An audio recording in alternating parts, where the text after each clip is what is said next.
Library, and I'm here with a tag today that I think is absolutely brilliant, and I'm so excited to do it. This is the What Should I Read Next book tag. It was created by hope I'm pronouncing this correctly, Higgy with it. The idea behind this book tag is to get reading recommendations. It's inspired by a podcast that I don't listen to because I am terrible at listening to podcasts. The idea of the tag is that you give 3 books that you loved, that over the moon for, and then a book that you did not like, and then what you're currently reading. And with all of that information, you will give me book recommendations. So thank you in advance for those. I live off of book recommendations. Were it not for book recommendations, I would be a mess at the library. Book recommendations are the fuel to my book card. 3 books that I loved. The first book on my list is The Light Between Oceans, which was one of the books actually that Getting Higgy with It listed as well. Between Oceans is written by M.L. Steedman, I want to say. This is a book about a man and woman who fall in love. The man is a lighthouse worker, and so they spend a good chunk of their time pretty sequestered away from everyone out at the lighthouse. I've been trying for a really long time to get pregnant, and it's just not happening for, one reason or another. One day, a boat floats up with a dead man in it and a baby. And so these 2 people who are trying to start a family, stumble into basically a child. The emotional complexity in this book is just off the charts. The writing is off of the charts. There's so much to digest here, and you never really know whose side you're on in the story, which I love. There's just so much gray, and I love books that make you question what you would do in the same situation.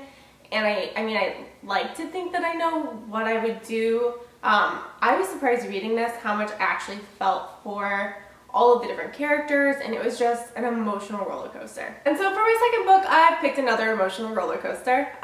Lily and the Octopus by Stephen Rowley, I want to say is how you pronounce his last name. Oh my goodness, you guys, this book. Oh, my heart. Just my Bookstagram picture for this book was just the book and a pile of tissues, because that is all I could think of. This book, Lily and the Octopus, follows a man named Ted. Ted is a single guy living his life with his absolute best friend, Lily. Lily is his dachshund, and one day, Ted notices what he calls an octopus on Lily's, I want to say her head. As a reader, you know that it's not an octopus, it's a tumor.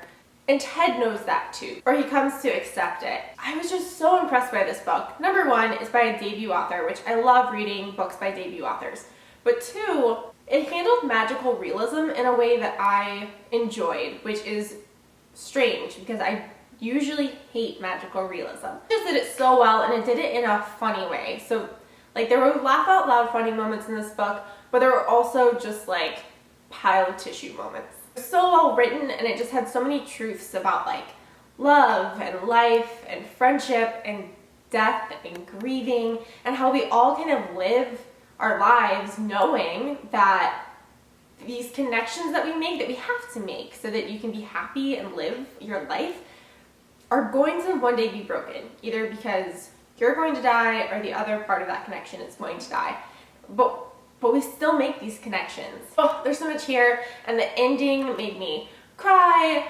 All of the tears, the sad tears, the happy tears, it's so good. You haven't read it, you need to check it out. My third book is Juniper. I had to throw in a nonfiction book into the mix because nonfiction is one of my favorite genres to read. So the list didn't feel complete without a nonfiction book. I made a 60-second book review for Juniper, which I will link above and below and all the places YouTube lets you link things these days. But the story of Juniper is, it's a true story that 2 journalists wrote. They're married, Thomas and Kelly French, and they had their daughter Juniper after trying for many years to get pregnant.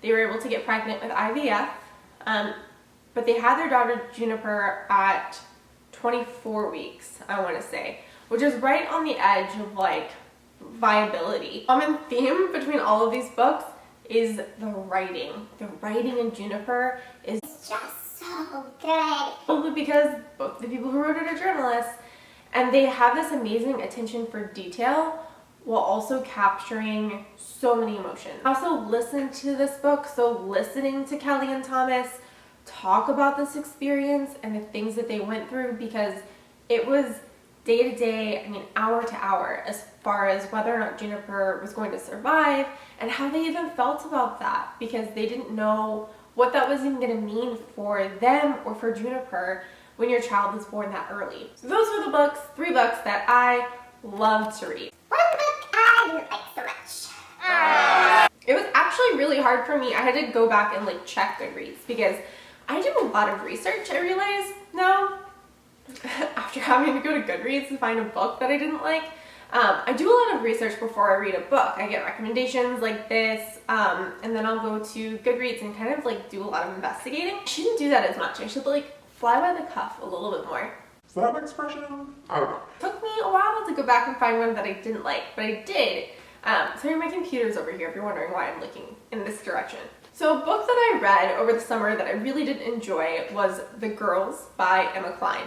So I had to go all the way back to like last summer to find a book that I really didn't like. Girls by Emma Cline follows I want to say she's a 14-year-old girl with terrible parents. She joins a cult and they don't, I think, have any idea that she's in this cult. But she's in the cult, and there were just so many things I didn't like about this book. There are a lot of sex scenes in this book, and that's just not really that's not my jam. That's other people's jams, and that's great. It just has to be done well. I enjoyed Outlander, and that is definitely a sexy book. But the scenes in The Girls that involve sex, because the main character is 14, just felt incredibly inappropriate to me. Whether it's with another girl or with a guy, she is not really a consenting adult. And most of the characters that she's having sex with are significantly older than she is. So it gave me the heebie-jeebies.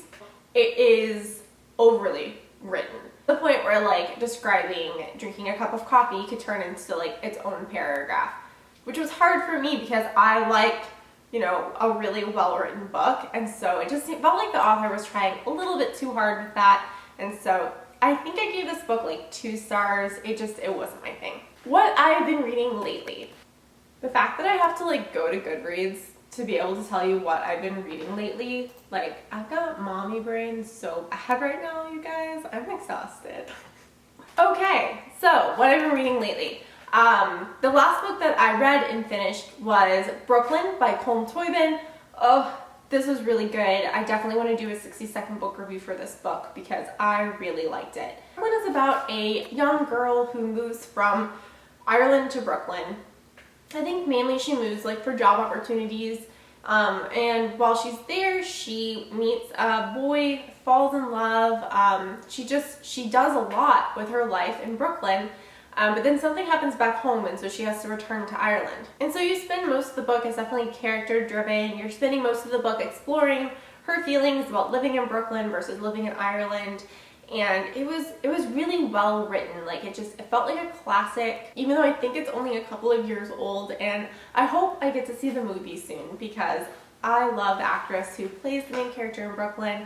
So it was a really good read. I enjoyed it. Before that, I read Allie and B. Allie and B is a book that comes out at the end of May. So I read an arc that they sent me and gave this book 4 out of 5 stars. I really enjoyed it. It's about a girl named Allie whose parents are arrested for tax fraud, and an older woman, I think she's in her 70s, and her name is B. She loses everything that she owns except for like her van, which she runs away with in the middle of the night because she falls for a telephone scam. These 2 characters' paths cross, and I love this book asks some really interesting questions about possessions and how we define what we value and what happens when what we value is taken from us and how far we'll go to get those things back. And it was a very dynamic story. There were tons of questions that you were asking yourself as you were going through, and I really enjoyed this one as well. For that, I read Hillbilly Elegy. I have a 60-second book review for that, which I will link above and below and all the places. Hillbilly Elegy is a nonfiction book about a boy named J.D. Vance.